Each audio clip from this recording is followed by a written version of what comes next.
Torrents of tears cannot wash away the blood that covers all my country. For 2 years we have been fighting to protect our families, to defend freedom. Some call it a miracle. This is no miracle. It's a heroic sacrifice. That's world boxing champ and Ukrainian goodwill ambassador Volodymyr Klitschko. He's in Washington with an urgent plea to lawmakers to quickly pass a much-needed military aid package, and he joins us now. I see you there. I would like to get a picture with you. I have lots of pictures with like the tallest people in the world, and seeing you there with Nancy Pelosi, I see that you would be a great addition to my collection. And it is wonderful to have you here. What was your reception like on the Hill yesterday? Do you think that Congress is poised to pass more aid? Good morning. We're going to get the picture later on when I'll be back in Washington. So my visit here is very important for us Ukrainians. We are struggling with lack of ammunition. We're struggling with lack of support, even though we're getting some, but how much is enough? We just got yesterday a bill of $300 million support, which sounds good, but it's a band-aid on a deeper wound. We need to fix this deeper wound.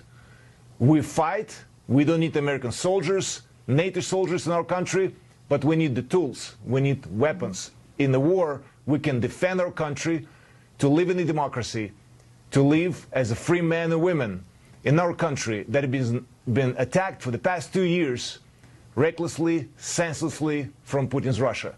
And this support is expected. If we're not going to get it now, it's going to be too late by the end of this year. Time is ticking against us. Sir, stronger Ukraine, I also want to say stronger Ukraine means stronger Europe. And Europe is one of the longest reliable allies of the United States of America. Okay. Geopolitics has been very important for the Americans and the United States.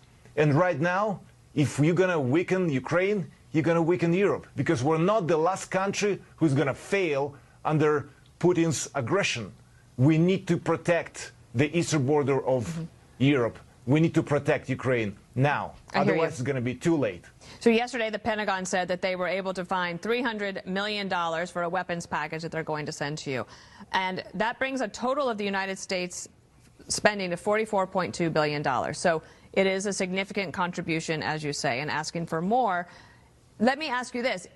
I mean, the Americans don't want Russia to win necessarily, right? That's not the case. The question is, can Ukraine win?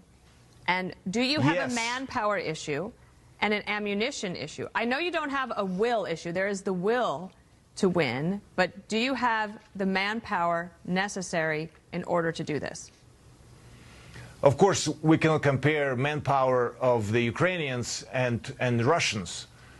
Yes, we have not that much soldiers, but we need weapons to protect our lives. And we can do it.